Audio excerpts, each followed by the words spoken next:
Krisha yung first. I've never really thought about that before. Paano mo ba gagawin? Joke lang!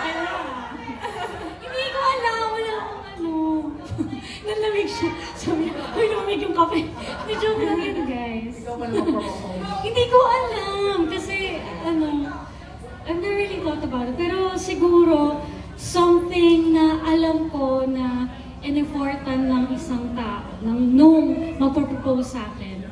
Like something that bakit ang hirap ng question? Sige. Siguro sa isa sa mga dream destinations ko, ganun. Like Switzerland or Iceland, yeah, ganun. Yun, tas bahala na siya, like, ayoko kong sabihin kasi malalaman na niya. Charot. It is something like that. Basta genuine and alam kong pinagplanuhan and talagang detail by detail na talagang yung mapapa-oo ka talaga.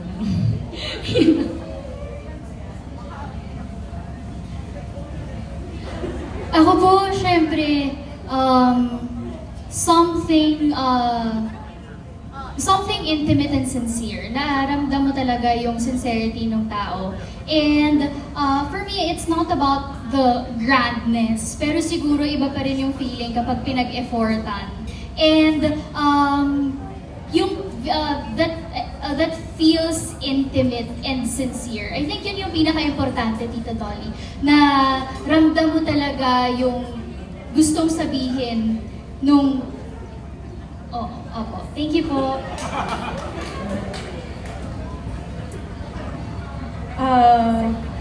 Ako po, hindi po masyado nakahangad ng malaki. Parehas sa kami ni Bea. I feel like there's never really a dream proposal. It's more of, you'll feel it kung nasa tamang tao, I guess. So, ayun po pala ayun po. So, I don't really have a dream role. Maybe, sana may dream partner. Tapos mafe-feel mo na lang eventually kung nasa tama. Kahit simpleng lugar, kayong dalawa lang or hindi. You know.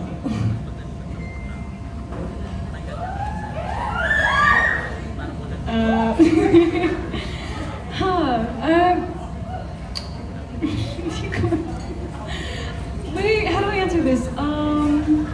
I mean, I guess either in a place that is intimate and means a lot to me and whoever, I end up being with. But I do remember, I was such a hopeless romantic as a little girl. And I would daydream all the time about this stuff. And I remember around in like middle school, I told my best friend, in the future when I meet my future husband or whatever partner, make sure that they know that I want to be proposed in like, somewhere where like we could travel somewhere nice, It's one of my dream destinations then. And then I would love it to be with nature, for example, maybe sa beach, and then I would like a beautiful sunset and stuff like that. But yeah, basta it means something. It's intimate, it's genuine, it's not just very materialistic. Yeah.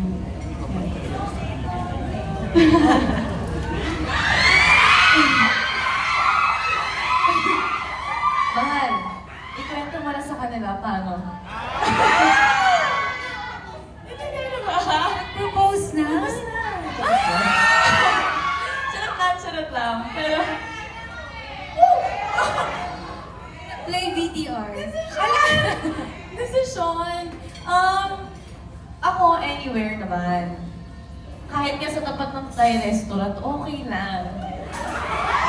Pero, hindi natin inibigay kay Mark yung mic.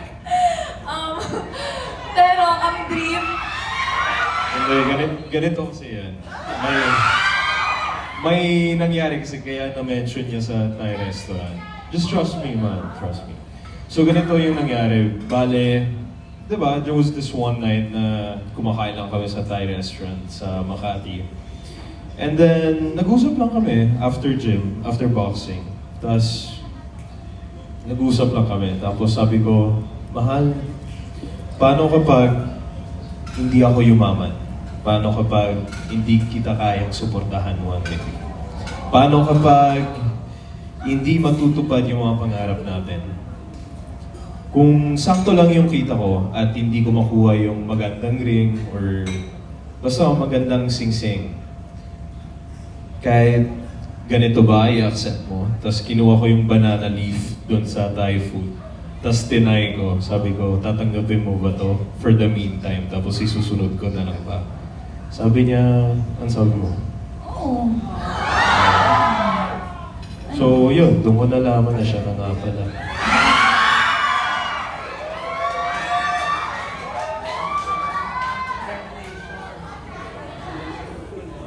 Okay na po. Thank you. Ang hirap sundan. Hindi ako, siguro same with Haya, specific na lang. Dream ko talaga kasi gusto ko yung mga overlooking view. So, parang kung if ever doon man, sana doon. Kasi, unexpected eh. Kunyari, pumunta ka sa overlooking view, hindi mo naman expect na magpo-propose yung isang tao doon. So, ayun. Yung pala, dream lang naman siya, pero baka magbago in the future. Thank you. Akin siguro something genuine, intimate, and sincere. And, ayun, yun lang. Very straightforward. Yun lang. Right.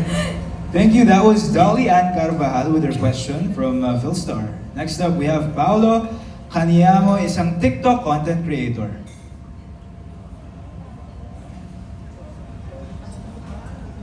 Hi guys, congratulations. So my question is for Aubrey and Dance, of course. Since alam naman natin na this is the fourth book already, di ba? And we have different timeline, ganyan. So the question is, do you believe now is the perfect time for you guys to launch?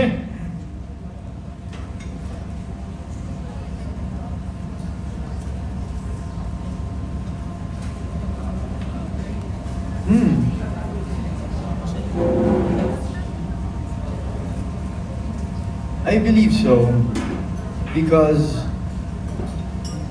the last how many years, 3 to 4 years, have been pretty rough for me as an actor. Aubrey, last 16 years. So, ang tagal namin inantay ito. And I think this is really the perfect time because yung hunger namin to prove everybody, to prove to everyone na kaya namin gawin to is there. And it's never gonna go away. That's all. Thank you. Yeah. Same. Like, I can say now this is the perfect timing. Kasi we've waited talaga for so long for this kind of opportunity. And ayun, I mean, sa workshops, nasasabi namin, we have the same goals. Like, we want this. We really want this. And etong timing na to, for us, it's perfect. Kasi tagal nga namin naghintay. And hindi naman to, siguro i-bless sa amin ni Lord kung hindi ito yung perfect para sa amin. Yun po. Thank you. Thank you so much. Thank you.